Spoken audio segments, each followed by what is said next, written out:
All right, everybody, and welcome to another episode of the Future Ear Radio podcast. I am very excited for this episode today. I'm joined by my good friend, Christina Coppola. Christina, thanks for coming on. Tell us a little bit about who you are and what you do. Yeah, thanks so much, Dave. I'm so happy to be here. I think this podcast is fantastic. I love what you're doing with it. So really excited to be a guest on here. So I am Christina Coppola. As Dave said, I am a vestibular audiologist. We let an equilibrium specialist, if you will, at the American Institute of Balance in Largo, Florida.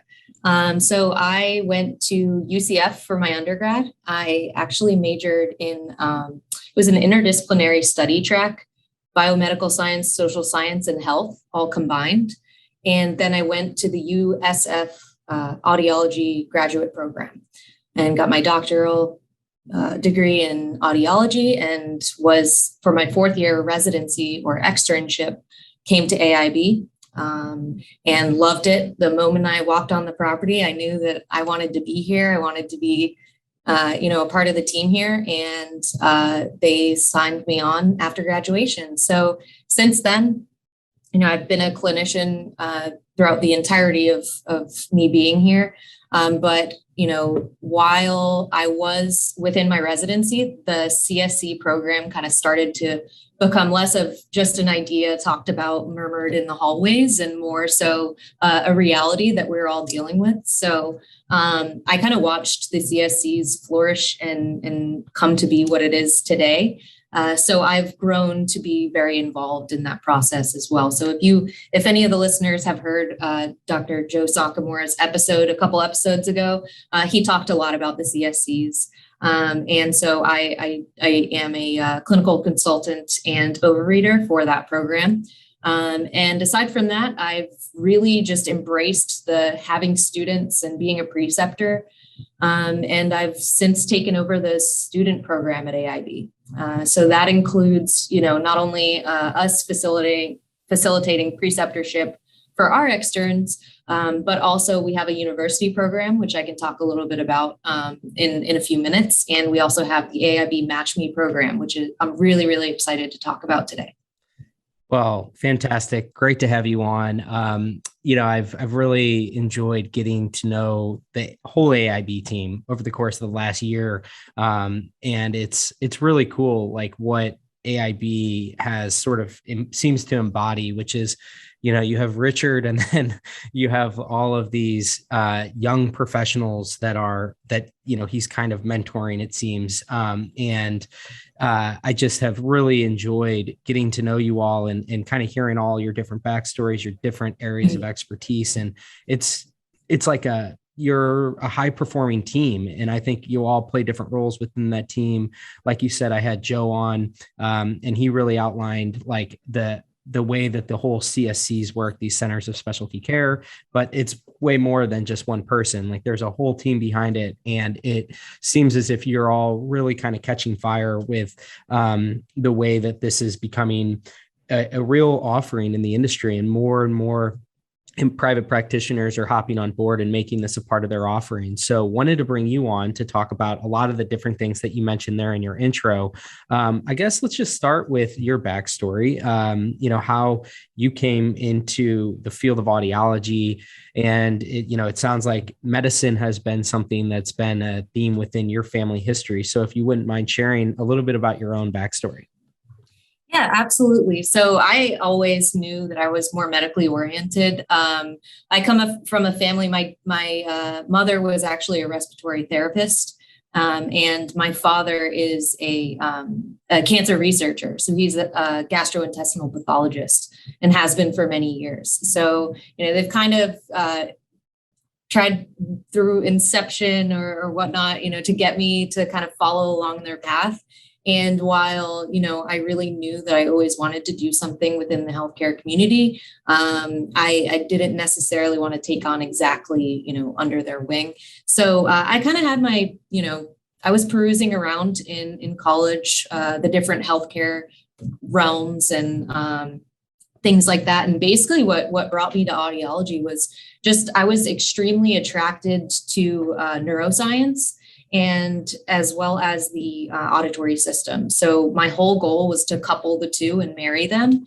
And so did, through quick, research and searches, I came upon audiology. I found out that it was a 4-year doctoral degree, and the last year was largely a externship, full immersive opportunity.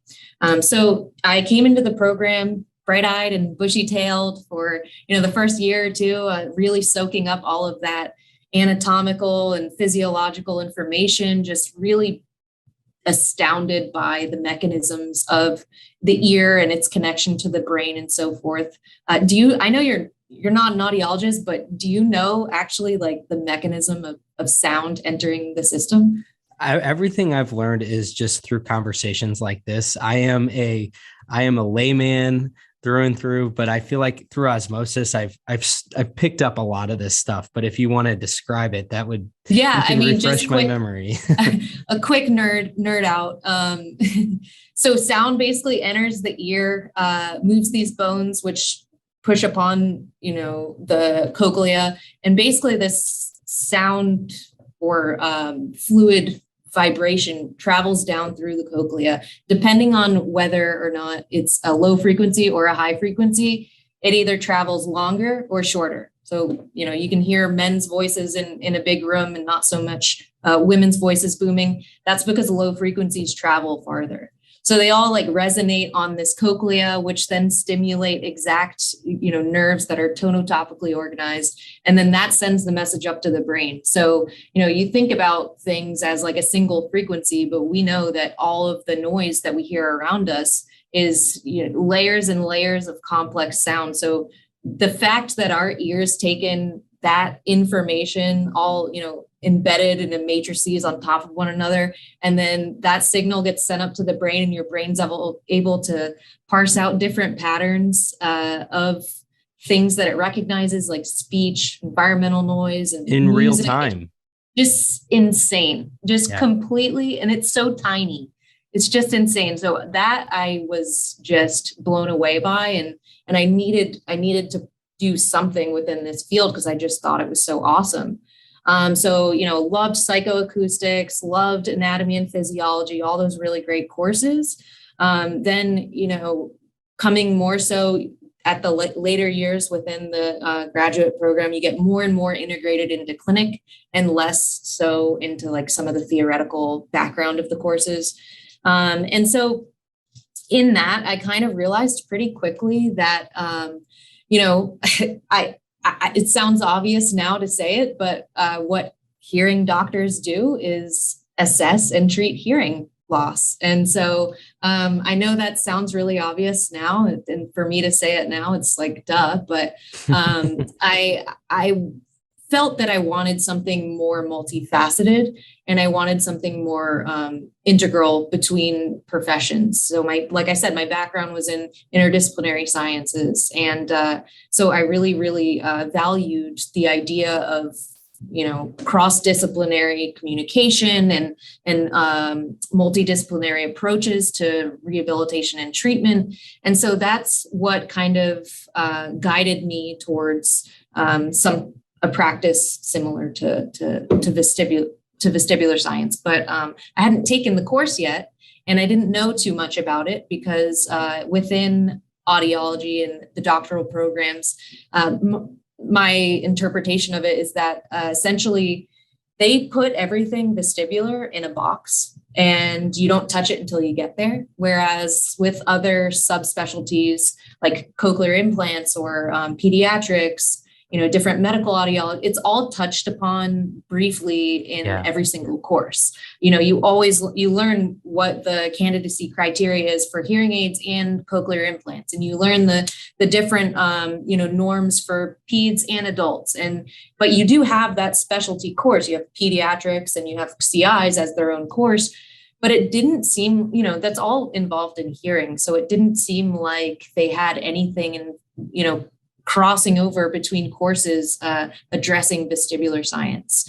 I think because it was just this, kind of abstract idea, so different from hearing. And so, I think professors were largely uncomfortable teaching that at a graduate level, in a graduate level course when they weren't too familiar with it, based on their own experiences within the profession. So that's one of the reasons actually where we decided that the university program was a really, really good idea to kind of, fill this need within the field.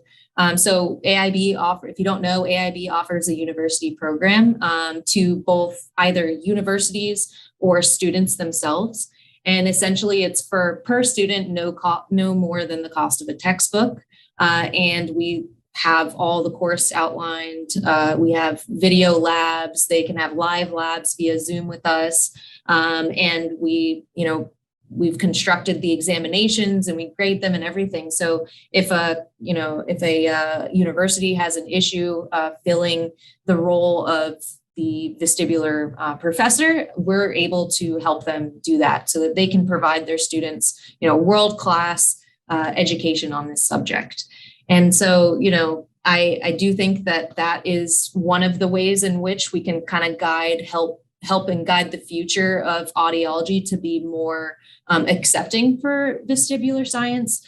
Another one of those ways is the MatchMe program, because it's really, really great if you have all that foundational knowledge. As I said in my previous story, I loved the foundational knowledge of audiology, but when I got to the clinical realities of it, it was entirely different from what I expected.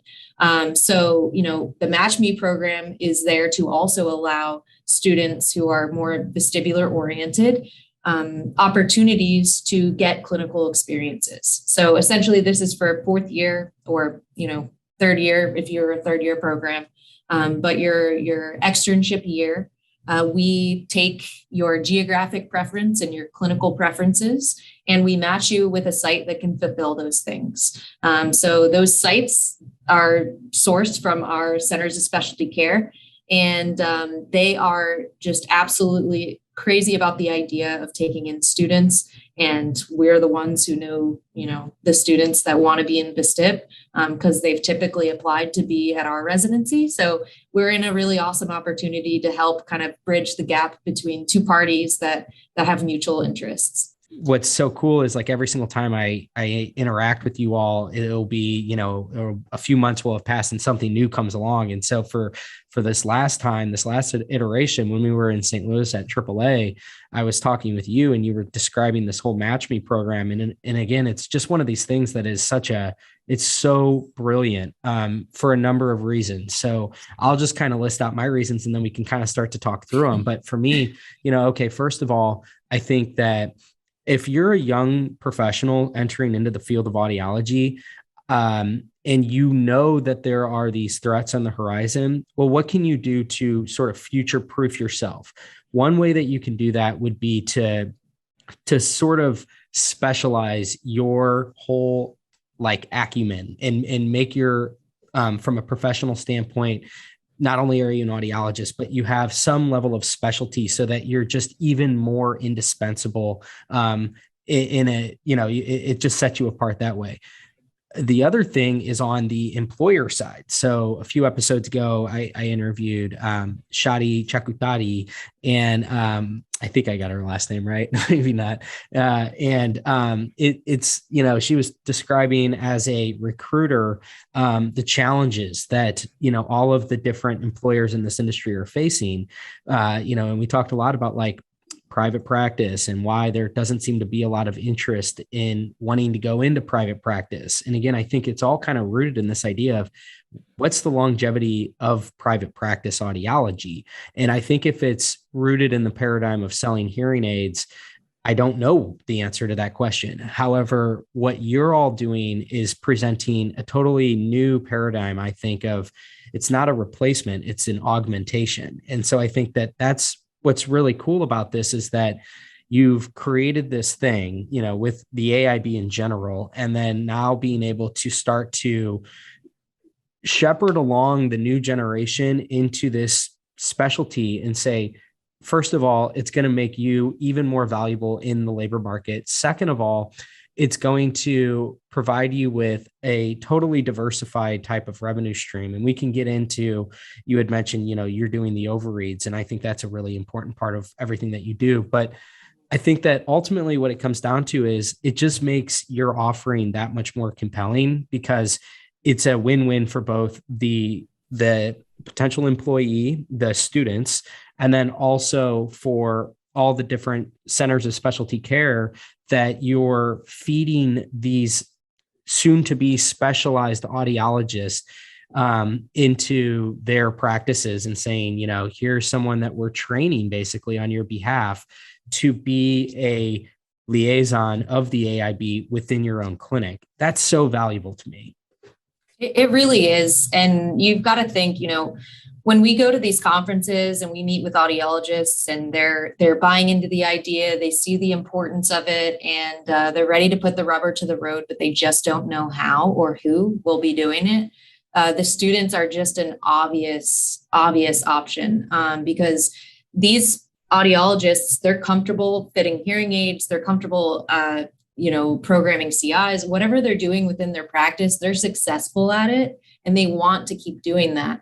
Yes, they see the importance of the vestibular side of things and implementing that into their practice as well. But, not everyone has a full salary to take on someone to do that. And so, a student would be an awesome option for them to continue to keep up on their side of things. The hearing aids, whatever their practice is specializing in. And then the student then can take on all of that, responsibility of the learning process and things like that to get them on board. And I'm glad that you mentioned that, we're training them, because there's a boot camp that we put our own residents through that essentially is a week long. And so if you go to one of our centers of specialty care as a student, you're invited to that boot camp. So you come down to AIB headquarters for a week and learn all of that great foundational knowledge that you're going to need to move forward and start seeing patients. So you learn from the senior staff here and the ins and outs of, exactly what you'll be doing. And then once you go back and you're shipped off back to your respective locations, we maintain a mentorship between, us and that practice, and the student can benefit from, further distance trainings and consultations and things like that. So it's a really, really great option, not only for a student, but also, it plays into the success of our CSCs as well. Yeah, I mean, I think that, again, I just keep putting myself in the shoes of a lot of the private practitioners within this industry have been at it for a while. And, it's just sort of like, if you're really busy and you're occupied, it's probably feels pretty daunting to, man, I have to take upon something that is, potentially as in scope, it could grow to as large of an offering as the one that I've been focused on for the last 20 years. And so I think that providing them with this alternative where you say, look, you can become a center of specialty care and we're going to help onboard you and all this stuff. And now what you're providing them with this MatchMe program is, in addition to that, we're actually going to train this young professional that's going to come in, and they're going to be the one that's actually kind of taking the lead on this whole thing. And obviously there's a lot of training involved on lots of different facets, not necessarily just all of the vestibular stuff, but I just find this to be, it really caters to the gap that's in the market right now, which is, again, it's just like, I think we can all recognize that there are a lot of other really exciting revenue generation opportunities, but it's a matter of like, how do you make those digestible, feasible, approachable? How do you make these something that people look at and they say, all right, I actually can take that on. And this is just one more layer to that whole thing of making it feel like, okay, this is manageable. I can do this. Yeah. Like how, if you're a practice looking for a student who's interested in vestib, how are you supposed to find them? In every class, there's maybe 1, 2. And so, other than posting on the listservs, which not everyone's a part of, there's really no other option. And we kind of modeled this, not that we're necessarily making the exact matches and saying you're going here for your externship. We did model it a little bit after, the medical schools. They do a matching. And so everything we do, we try and kind of model other healthcare professions and what's been done before.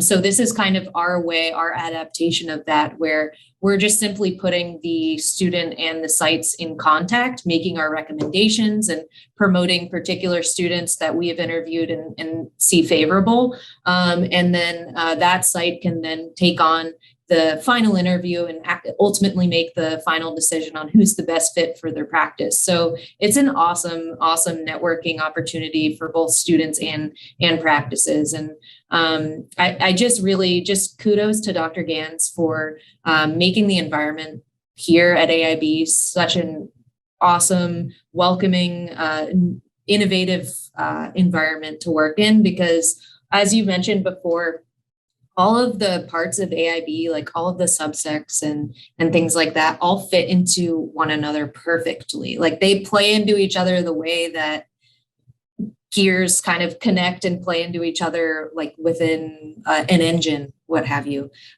Because, if you know the history of AIB, we've been around for 30 years. So we're coming up on our 30-year anniversary. Education has been a large portion of what we do here. Yes, we're a private practice clinic, but we've been educating PTs for about 20 years. And we educate 1,200 PTs and OTs to do this treatment every single year. So we have a large network of providers that are able to help patients that are diagnosed. So that feeds into, this new idea of the CSC, where we can get them diagnosed. Okay, well, now they're diagnosed in Arkansas. What do I do with this patient? They can't come to physical therapy in Tampa. And so we have this network that's able to treat the patients that are diagnosed. And now, the centers that are doing the neurodiagnostic testing, they're in need of workers and they're in need of technicians and students and things like that. And we're providing all of those things to them so that it is truly a turnkey process.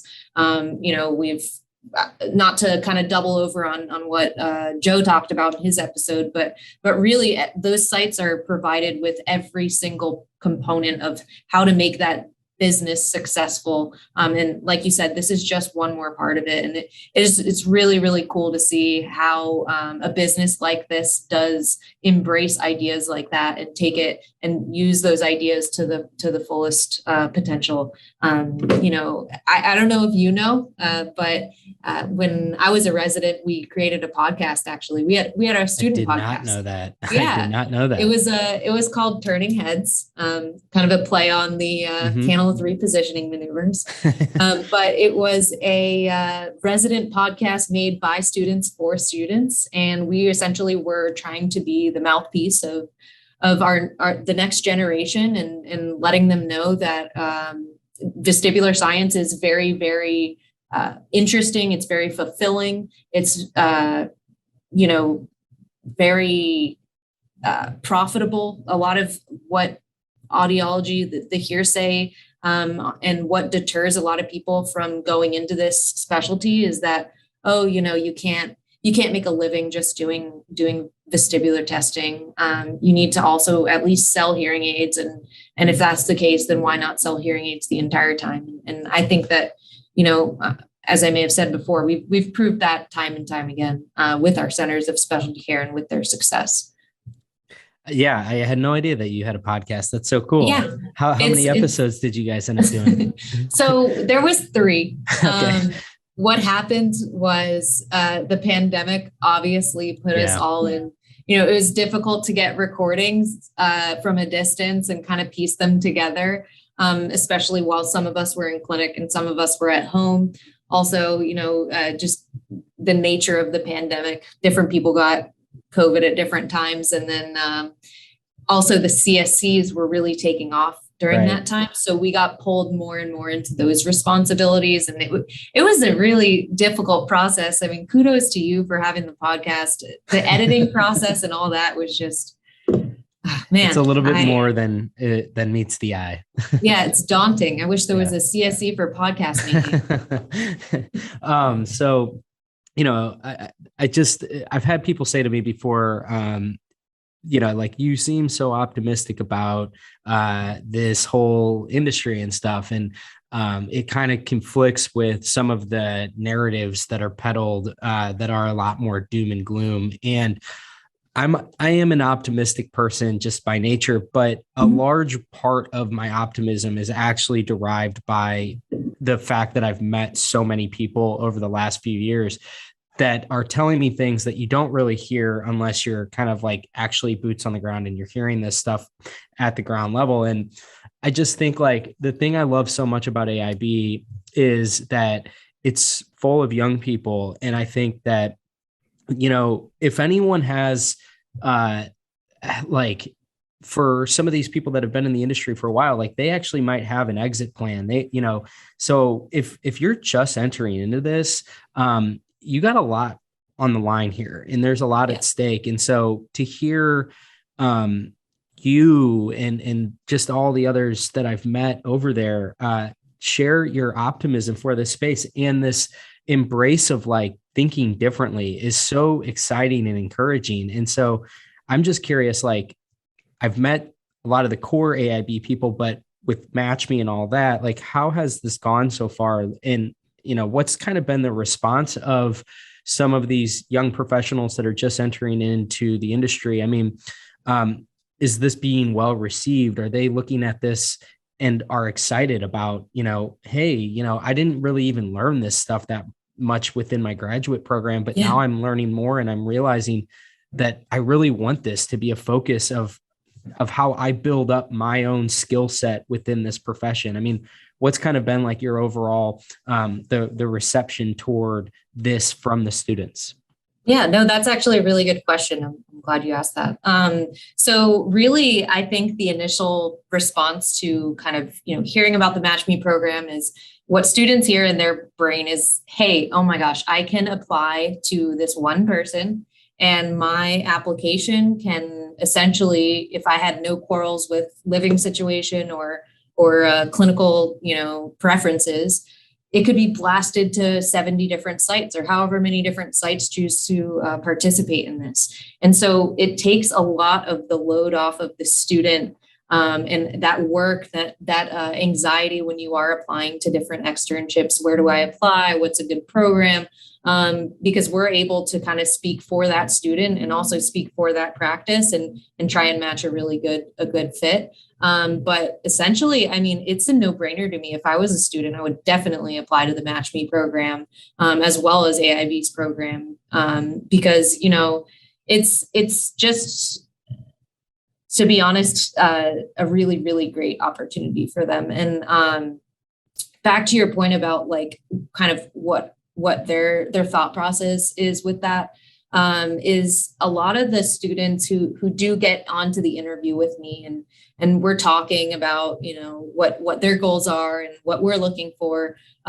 There's a lot of fear in some students that, am I making a mistake, like jumping into vestib? Am I going to be left out of the loop as far as hearing if this doesn't work out? And those are some of the concerns. And I always address them like, hey, if, to be completely honest, if you're going to get a specialty education or a vestibular education, you do it in your younger years.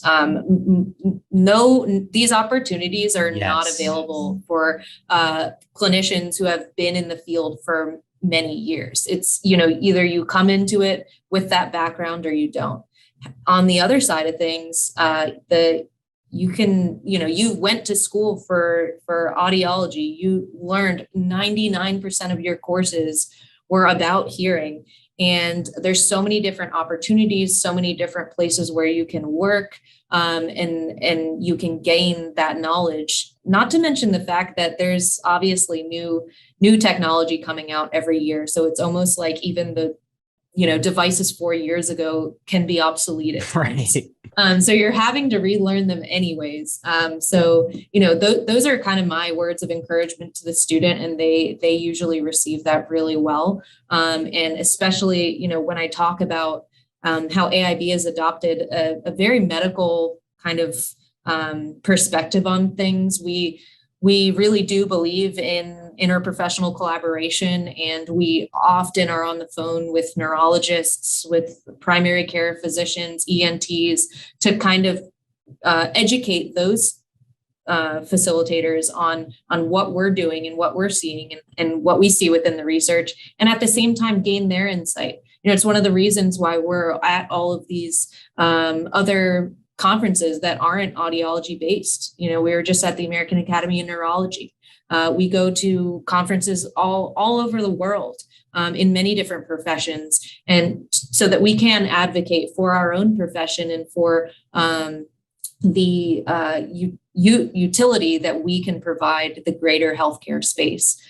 So really, knowing that, and then also having multi disciplines within house. We have an ENT on staff, we have physical therapy, we have audiology. And so we're involved in patient care. We get to see kind of both sides of things, all the way from, diagnostic to treatment. We see that patient, we, fully evaluate them neurodiagnostically, and then we're able to come up with a plan for them. And we're also able to shadow those appointments with physical therapy on their journey to recovery. So knowing what those appointments involve and demand from that patient is honestly just one of the most important things you can be discussing during your consultation with that patient. Because I've seen patients, it is truly night and day. If you see a patient who has been primed and prepped and teed up for physical therapy versus somebody who, they know they're going to vestibular therapy or balance therapy, but they don't really know what it involves. They think, oh, I'm going to go into this therapy and I'm going to get better after 6 weeks or after a couple visits with them. And simply, that's kind of like thinking that, you can go to the dentist and just get a teeth cleaning every 6 months and your teeth are clean. No, you have to understand that you have to do the work at home. You have to brush every day, floss every day. And so being able to prep and prime that patient at the diagnostic stage, that, hey, there's a research and, treatments that are very effective for you. You can absolutely overcome this, but it's going to take some dedication. There's going to be in person, physical therapy sessions, but a lot of the work is done at home. And so priming those patients, it makes all the difference. And it's one of the reasons why we always love to reach over, across the aisle to other professions and kind of see, their perspective, their treatment, how they feel about our testing, and we're able to kind of mutually educate each other. So that's a huge, I think also just a glaring gap in audiology is just the lack of interprofessionalism. I feel that a lot of times audiologists are afraid to go outside of their scope or even entertain the idea of discussing something outside of their scope. So, we're here to kind of change that and be the leaders in, bridging the gap between us and other fields. I love what you said too about how, like, if you're young, get this experience now because you have it for life then, and you can get all the other stuff later. But like having some level of specialized expertise within your field is just going to pay dividends down the line. So again, I would just encourage young people listening, like, it doesn't necessarily have to be going the vestibular route, but I would think about that in terms of like, how can you differentiate yourself for life? I think that one way to do that is have a level of specialization in something, knowing that like the general knowledge will come with time. You're just going to be exposed to that naturally. So you had mentioned you have, I guess, kind of walk me through what happens when you'd get accepted, you're part of the MatchMe program. You said that it starts with like this week-long boot camp down in Tampa at AIB. What happens from there? Like, what's this boot camp like? And then where do you go from there? Do you immediately get placed? Or how does that work? Yeah, so it's really depending on the site. So our boot camp is a week long, and it just basically preps the patient to go into that externship with some background knowledge. We don't expect everyone to have the highest level of education as far as vestib, because we all know that we only took 1 or 2 courses on it. So it's essentially just giving them all of the background knowledge that they're going to need to understand, not only how to treat patients, how to evaluate them, but also how to interpret all of those results. So once they leave here, they have the tools to be a fully sufficient clinical vestibular, at least technician to begin with. So they will know how to run the tests. And then everything beyond that will be kind of a distance mentorship on how to interpret them and the different treatments and things like that. So once they go back to their site, which is dependent on when the site would like the student, but typically students can start anywhere from May to July. And then they will spend, depending on the university's requirements for graduation, how long they have to be there. Is it exactly a year, or is it, a certain number of clinical hours? So all of that is completely individualized for the student's needs. But yeah, that's in a nutshell, that's essentially the process. And then on the flip side with the CSCs, how does this come to be, where you basically indicate, I guess, to you all, hey, I want to be a part of this. I'm looking for help. How does that work? Yep. So we've reached out to them and asked if they would like to participate, and they fill out a quick survey based on, or with questions that are geared towards what they would be able to offer a student, what they're looking for, how many students for how long, XYZ. So I take both of those survey informations, one from the student and one from the practice site, analyze that, and then make best fits, and then essentially share the full application, which includes like letters of recommendation, resume, all of that is application requirement, and I send that to all of the sites. I also, in the meantime, have interviews with the students and kind of get a feel for what's a good fit for them, what they're looking for in a fourth year residency or externship experience. And then I'm able to then promote them to those sites. That makes sense. So, yeah, I guess the way I'm thinking about this is just that, for the CSCs, how long has MatchMe existed? Is this pretty brand new? So yeah, it's pretty much in its infancy. Okay. Last year, the way that it came to be was essentially last year, we had so many really, really great applicants. So AIB gets around 70 applicants a year for our residency. We are known as the mecca of, dizziness and balance. So everyone who wants to be, within that specialty wants to come here. So we get a lot of applicants. Unfortunately, we're not able to take, very many of them. We only can take a handful, from 3 to 5 students per year, depending on the space that we have that year.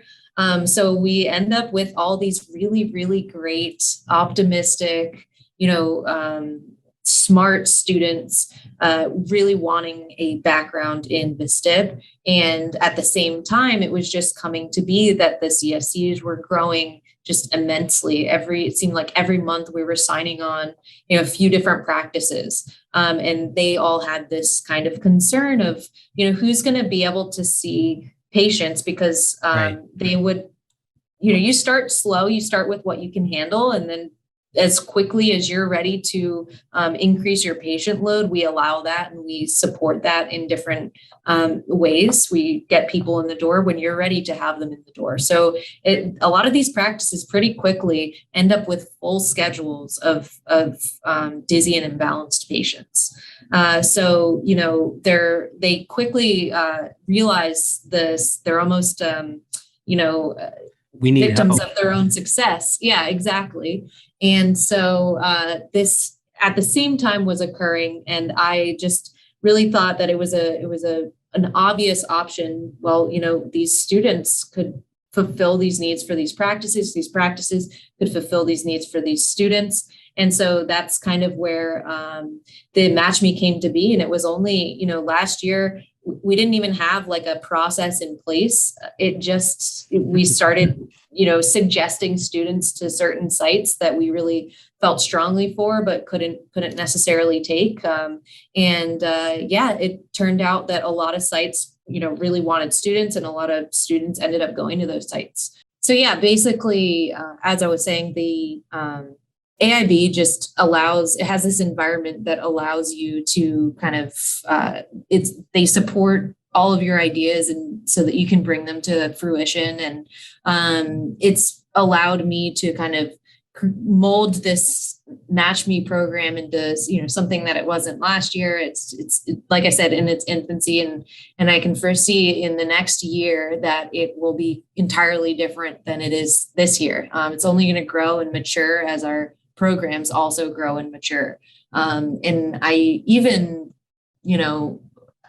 predict that this may go beyond graduation for students, and we may actually start having job opportunities for new professionals within the space of audiology. So if you are a new professional and you are thinking about, furthering your specialty within vestibular science and assessment and management, or neurodiagnostic assessment and management, absolutely don't hesitate to reach out. I think that, over the last 30 years, it's been known that AIB typically hires their residents. We think of our, 1 year with the practice in externship as kind of like a training year.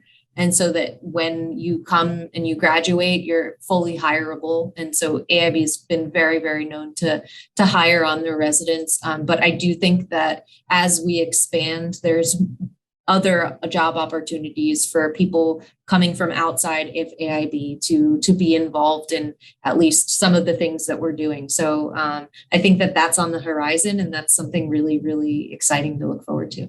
Yeah, I was going to ask, kind of part of the original question was, I didn't know if this had been around long enough to where you had been able to see if anyone had actually been brought on full time as a hire beyond just being an extern. And I do agree with you. It seems like that's kind of the trajectory you're heading toward.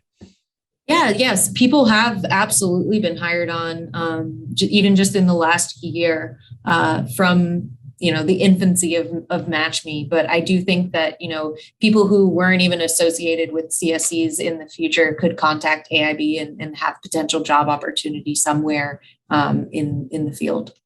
Yeah. Well, this has been such a great chat, Christina. Where can people, connect with you, learn more about this, potentially even pursue the MatchMe program, and just get linked up, I guess, a little bit more with the AIB? Absolutely. So I think the best way is probably through email. My email is c.coppola@dizzy.com. And I think that, in order to direct someone in the right kind of flow of things or pathway, I need some background information. So a really good, initial conversation, I think, can lead to further instructions or further references to where you could go. Fantastic. Awesome. Well, thank you so much for coming on. Thanks for everybody who tuned in here to the end, and we will chat with you next time. Awesome. Thank you.